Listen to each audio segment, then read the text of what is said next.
Hai guys, masih bersama saya di sini dan ini adalah iPhone SE. iPhone SE dirilis pada bulan Maret 2016 lalu. Pada saat itu, iPhone SE ini jadi HP flagship yang sangat menarik. Ya, karena iPhone SE ini punya bodi yang mungil, tetapi dia punya spek yang tinggi kelas flagship. Seperti yang kita ketahui, di belakangan ini banyak sekali rumor yang muncul bakalan ada penerus dari iPhone SE ini, dimana bakal rilis pada bulan April tahun ini. Nah, iPhone SE penerusnya ini disebut dengan iPhone 9 atau iPhone SE 2020. Sebelum itu, mari kita flashback ke iPhone SE generasi pertamanya ini. Apakah dia masih layak dipakai tahun 2020 ini? Mengingat iPhone SE ini sudah berumur 4 tahunan loh.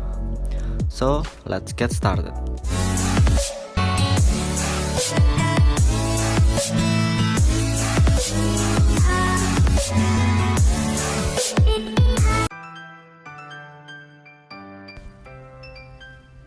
iPhone SE punya bodi klasik yang berdimensi sama persis dengan iPhone 5s, dengan backdoor dan frame berbahan aluminium atau metal dan berfinishing ngedoff.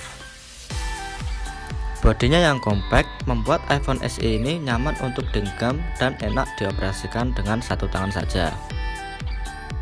Tetapi iPhone SE ini punya tekstur yang licin sehingga dia rawan untuk jatuh kalau nggak dikasih casing tambahan. Meski iPhone SE ini sudah jadul, tetapi dia masih terlihat sangat premium. Hal ini dikarenakan bodi iPhone SE ini khas banget dari Apple dan sangat unik. Nggak salah sih kalau masih banyak orang-orang yang suka dengan desain Apple yang seperti ini. Nah, iPhone SE ini sendiri punya layar Gorilla Glass berukuran 4 inci berpanel IPS dengan kerapatan pixel hingga 326 ppi.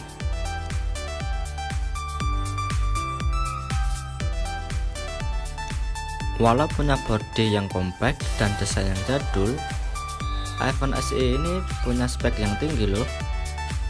Dia punya RAM 2GB dengan varian internal 16, 32, 64 atau 128GB. Punya chipset Apple A9 dengan fabrikasi 14 nanometer, CPU dual core 1,84 GHz dan masih mendapatkan update iOS 13. Dan kabarnya dia akan mendapatkan update iOS sampai ke iOS 14. Gila nggak tuh? Nah, untuk segi performa, gue akui iPhone SE ini masih bagus banget.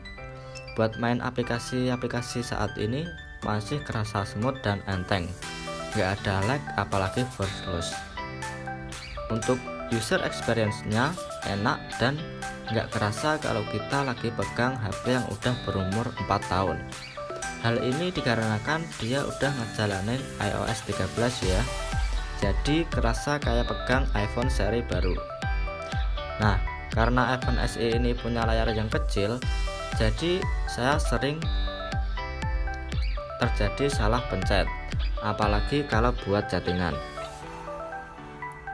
Tetapi kalau sudah beradaptasi dan menggunakan agak lama, hal tersebut bakalan hilang sendiri dan jadi nyaman buat make si iPhone SE ini.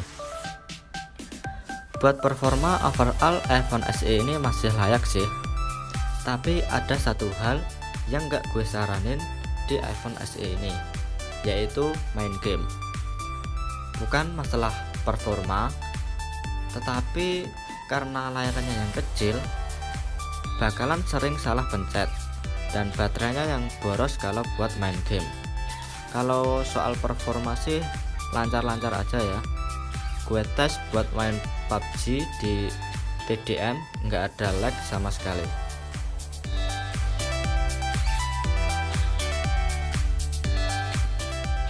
Ngomongin soal baterai, iPhone SE cuma punya baterai sebesar 1624 mAh saja. Dengan ukuran segitu, menurut gue ini tergolong awet kalau hanya untuk digunakan sosial media saja. Dengan pemakaian gue yang live usage banget, iPhone SE ini bertahan full day dengan screen on time rata-rata 4 jaman. Untuk ngecasnya sendiri, dia hanya mendukung 5 watt saja. Butuh waktu 2-2,5 jam untuk ngecas HP ini sampai penuh.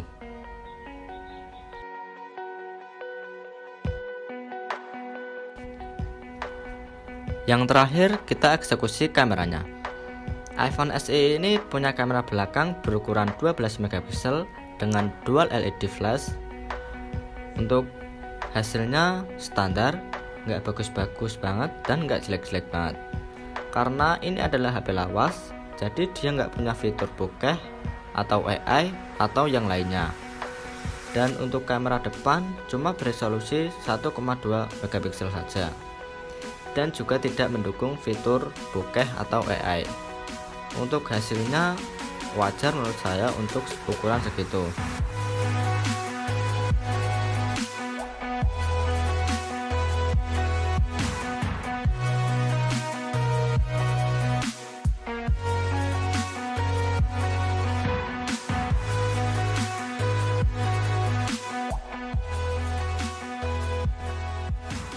Nah, yang menarik dari kamera iPhone SE ini adalah di perekaman videonya, di mana iPhone SE ini mampu merekam hingga 4K 30 fps dan bisa slow motion 240 fps. Anjay.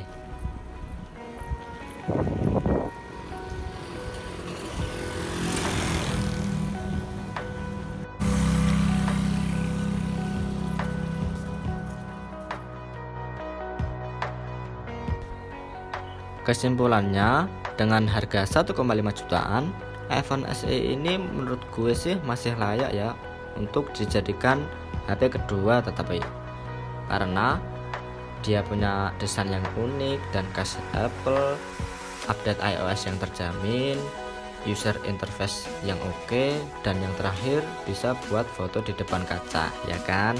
Anjay. Nah, gimana Des? Masih tertarik? Nah, ini saja review dari saya. Kalau ada yang salah atau tambahan, kalian bisa tulis di kolom komentar ya. See you next time.